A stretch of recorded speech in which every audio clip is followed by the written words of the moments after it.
I would like to take this time to thank my subscribers for tuning in. Those who are new to the channel, please smash that subscribe button so that you can get further info and updates. As you can see, we're going to be talking about the murder of a nurse, Narissa, stabbed by a tall dark man. Nurse Narissa Nikki Gora was walking home from work nearly 4 years ago when she was stabbed to death by a man hiding out in a house on her street.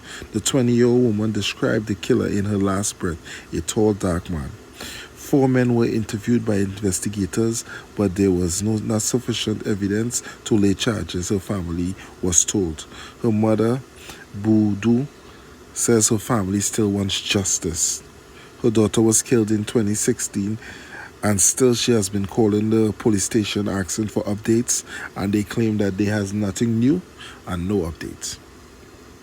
So as you can see, people, this innocent young lady left work on her way home, got into a situation and was stabbed to death.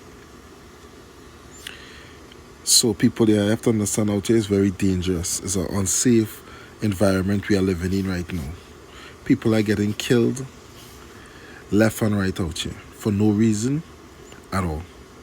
These criminals have no love for no one. It was before Mother's Day when she left her job because she worked as a nurse in the Sandy Grande medical facility. She took a cab, rushing home because she had to go dye her father here, cut and dye her father here. On her way home now, when she was dropped off to the junction, she was walking home, a normal route she always takes since she was a little girl, so it was normal to her. While on her way walking home, she passed her uncle's house. It was under construction, and she saw a couple men in the yard. She called out to the men and said, "Hey, you're trespassing. I will call police on y'all if you don't leave the property." While she was telling them that, people claimed that all they heard was she was running to her grandmother's house. When she ran to her grandmother's house, she busted through the door. Grandmother asked her what happened. She was bleeding. She claimed she was stabbed. In her last breath, the only thing she could have said, the grandmother said, was a tall, dark man stabbed her. The same car that dropped off to the junction ended up being the same car to take her to the hospital.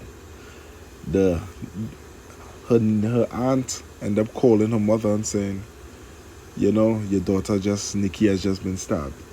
So the mother in Port of Spain left her job and on her way to Sandy Grande. By the time she get to the Trin City taxi stand, she got another call. And the call said that she didn't make it. She was actually cremated the day before Mother's Day. Her mother said it hurt her, devastated her, and it was one of the worst feelings she ever got in her life, knowing that it's Mother's Day and her daughter was supposed to spend Mother's Day with her, and her daughter is no longer here. And she also had to cremate her the day before Mother's Day. So, any mother, that's really hurtful. She says she's been reaching out, begging the government and begging the police to investigate more about her daughter's case. It's been 4 years now. Nobody is contacting her back to tell her any updates. She has to keep calling them. She calls every week since the daughter's death. And it seems like the case is going nowhere. They keep telling her they don't have no eyewitness. Nobody said they see anything. So they can't really arrest anyone. But the mother is saying that these people are out here running the streets and probably killing other people. So somebody got to find these people and take them off the streets. She just wants justice for her daughter. As any other mother that lost a daughter or a son, you would want closure. She says she has a lot of sleepless nights. Every time she thinks about her daughter, she can't believe what happened.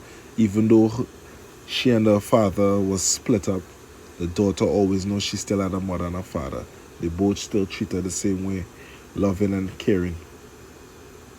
And she believes she's reaching out and begging for justice. She tried to even reach out to Gary Griffin to see if he could open up the case and find a solution and come to the bottom of this case and figure out what really took place with her daughter. Who is the killers? Who is the people that killed her? Why was the reason? She said her daughter had no boyfriend. So it has nothing to do with domestic. It has nothing to do with a relationship problem. She has no enemies. She has no problem with anybody. So the mother just want some type of closure. Somebody must have seen something. It was around 2 something. So during the day, somebody's out there. Somebody saw what took place. And if anybody know anything, she just want them to come forth and say what they know so that they could capture these crooks that did this. So people at Trinidad, if you know anything about this situation, reach out so that they could put this case to close, because this case has been becoming a cold case. And if all you know what's cold case is any case that they cannot find a solution or a reason or any evidence towards who did it. So the case ended up being stuck in the files in the precinct for years and for years and for years. And after a certain amount of time, they close the case. They close it so that they don't even go back and look at it unless something is brought up about it. So the parents and them is begging, don't let it become a cold case. Put back up the case, look into it, have investigators. Like, subscribe, and share for the hot topics.